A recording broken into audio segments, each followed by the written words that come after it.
So I'm fully relying on, social media and my sphere of influence and past clients, and I nurture them to death. My name is Kevin McIntosh, and this is The Closing Table, where we talk to experts about their experience in real estate all across the country. Let's go.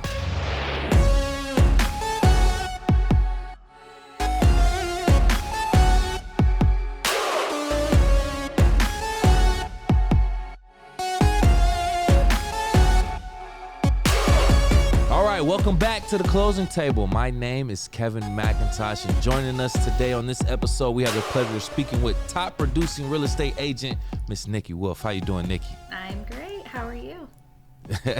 Doing much better now that we officially in take two. Sorry about that. All good. All right, so I want to start off digging into your life. I saw recently that you were at this event, Level Up, a woman-led real estate collaborative. I want you to just speak on that because you were one of the speakers. Can you talk about what your message was? Sure. So Level Up, this is our second Level Up event. We did one last year, and it was a great success. We had over 200 attendees, and this year we had about 230. So this year, not only was I a speaker, but I also was part of the committee that helped produce this event. So it was really cool to be able to have an input on speakers and the location and be able to really promote an event that was, really changed my business last year. So this year I talked about social media that works for you.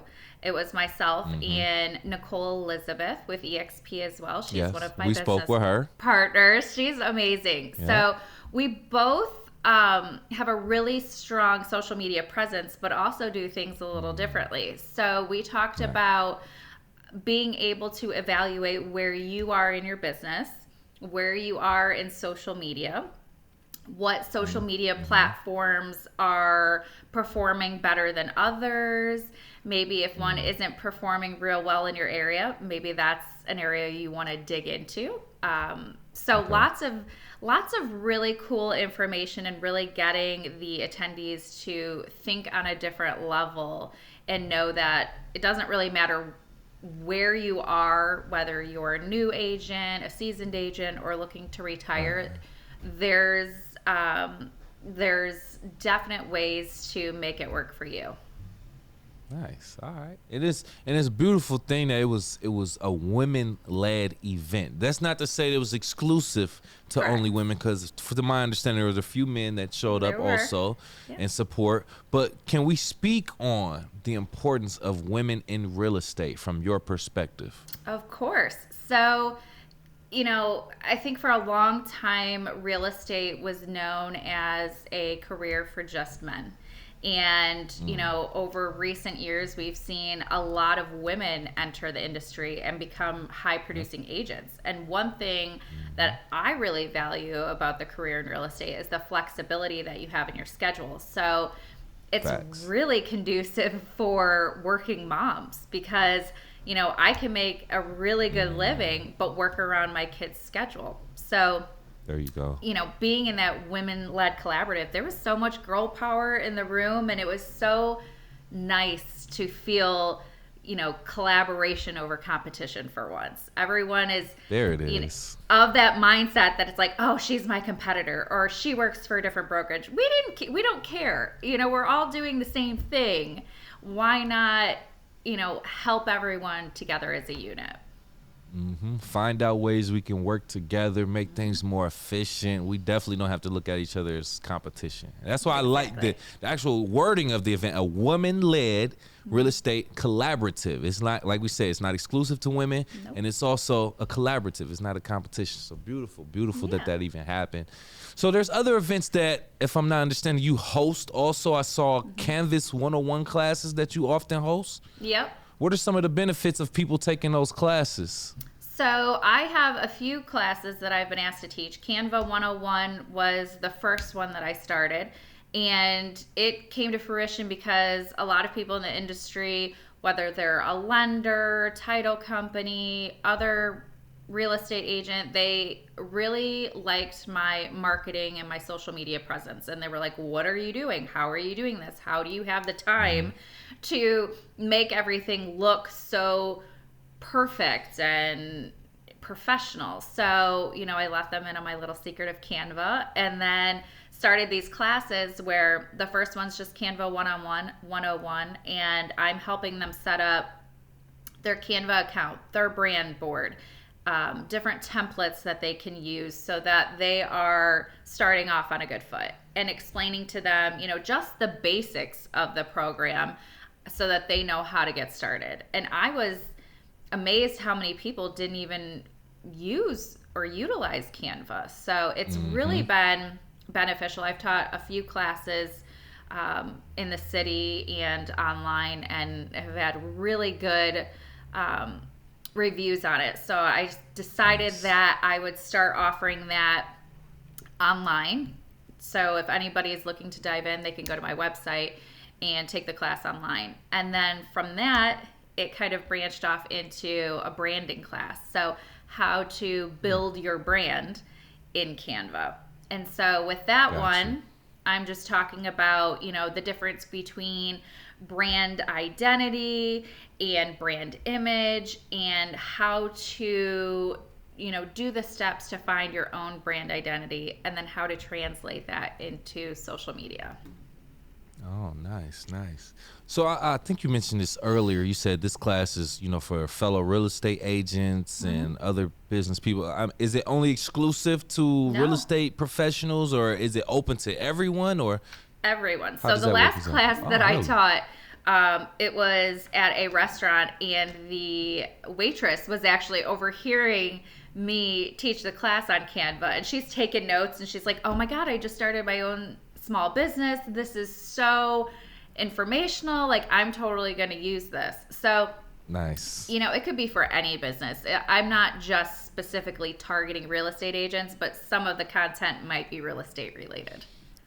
Got you. Okay, cool. That's nice. Okay, we'll give out the information for how people can get there shortly. Sure. So let's talk about being a certified mentor. Yeah. Not only are you teaching people, but you're also mentoring people. Talk about what it takes and mean for you to become a certified mentor. Sure. So I had done mentoring previously, but when I switched brokerages to EXP, they have a certified mentor program.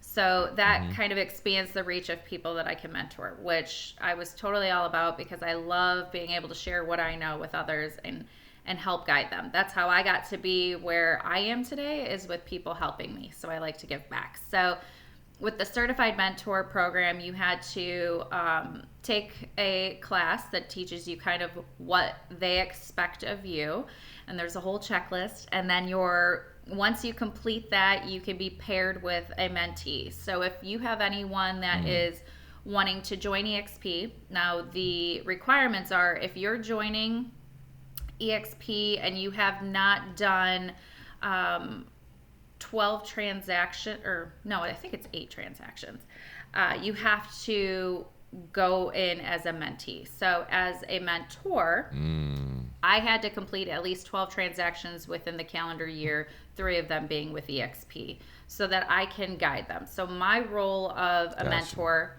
is to take them under my wing and to have them tag along with everything, walk them through where all the documents are that they're going to need, walk them through the purchase agreement and all of those documents, have them shadow me on a listing appointment, a buyer's consultation, all of that stuff. And then I also have to attend all of our monthly state meeting, or actually weekly state meetings, and then we have monthly mentor meetings as well. A lot of responsibilities that go behind that. Yeah, so they keep you definitely informed so that you can provide the best information to your mentees. Oh, nice. Got a good thing going on, Nikki Wolfe. Nikki, when I was doing my research on you, I saw like you have a very nice logo. Your website is set up like it is A1 when it comes to your personal branding. Can you talk about how your personal branding has helped the success in your career? For sure. So my background, I had actually got a bachelor's degree in interior design and marketing. So part of that experience comes from that background. I'm always of the mindset that first impressions are very important, so that I wanted to make sure that my brand image that I was putting out to the world was representing the quality of service that my clients and potential clients would be getting from me. So making sure that my logo, my colors, the photos that I'm selecting, my website, it all reflects that image and quality that I'm wanting to reflect. So yeah, I've put a lot of time and effort into it, and wanted to make sure that the quality was there. Nice. See, I first of all, I love your logo. Thank you. But I've had I've talked to people who said they spent all this time on their branding, their logo, the name, colors, and everything. Went all in, spent a lot of money on products, and then only for them to change it and just have all this product with branding that they don't even use. So you definitely have to do some thorough thinking, planning ahead to make sure whatever brand that you want to stick with, you can see this in the long run. Because other than that, you can see yourself buying a bunch of stuff for a brand that you probably gonna throw away. So be mindful of that, people. Well, and I always suggest people brand themselves. So like, I've been through 3 different brokerages in the last 5 years. My logo didn't change because I branded Nikki Wolfe. I didn't brand Nikki Wolfe to Remax or to Key or to EXP. It's me individually that can be translated no matter where I go.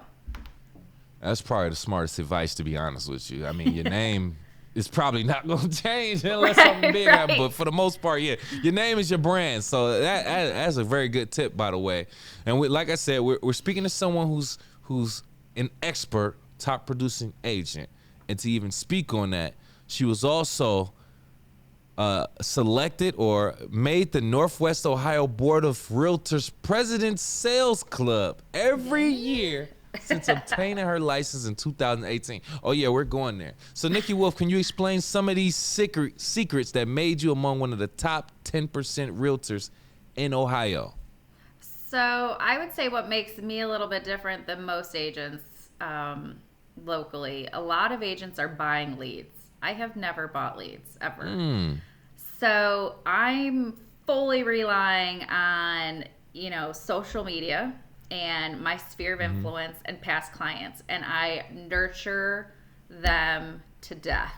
Like, I want to make sure that I'm reaching out. So every week I'll send out 5 or so thinking of you cards, personally handwritten, to past clients. Just, hey, I was thinking of you, hope all is well, how's the new dog, or whatever is going on in their life. I'm always making sure to wish them happy birthday, just staying top of mind and creating relationships with these people so that they're continuing to remember me when they have a friend, family member, acquaintance that needs something real estate related.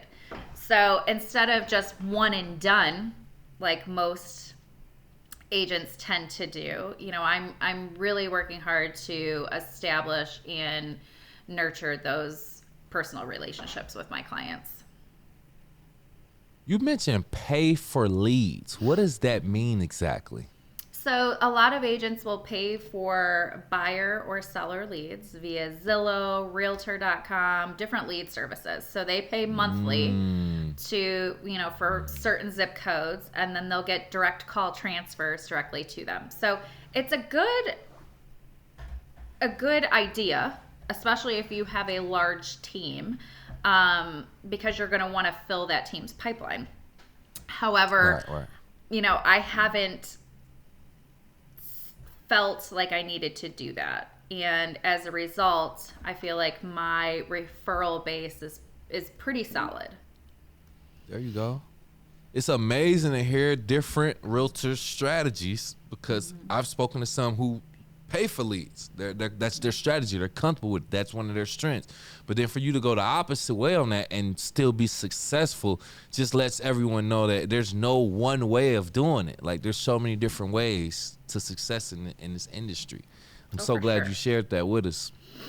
continuously highlighting some of the things that you've been recognized for. Last year, you were awarded the role of Vice President for the Women's Council of Realtors Toledo. Yeah. What are some of the responsibilities that go along with that title?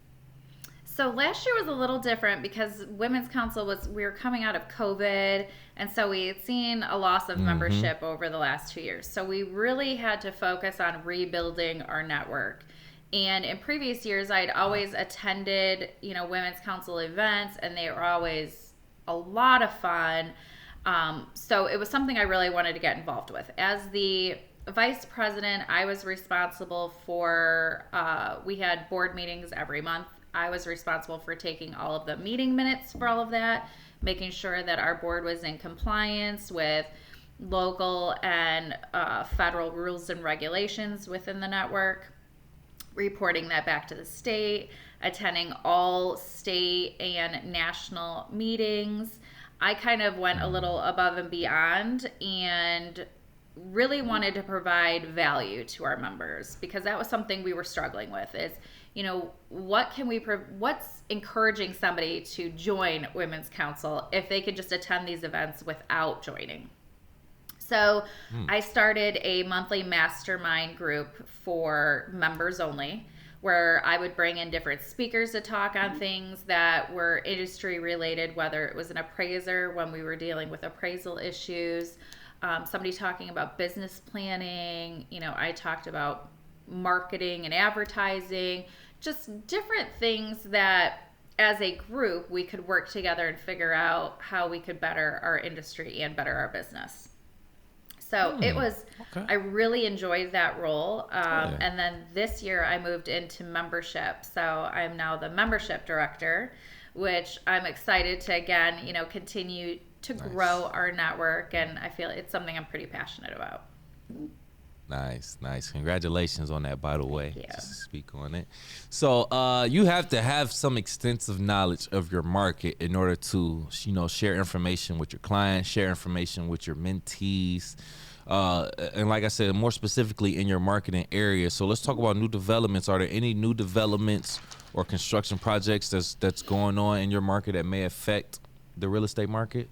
So we just had a big project awarded to a local contractor in downtown Toledo. So they've been seeing a need for more residential living in our downtown community. And two of the oldest standing buildings have been vacant for years. And now they just were awarded, I think it's going to be a 4-year project, and it's like something around the lines of $170 million.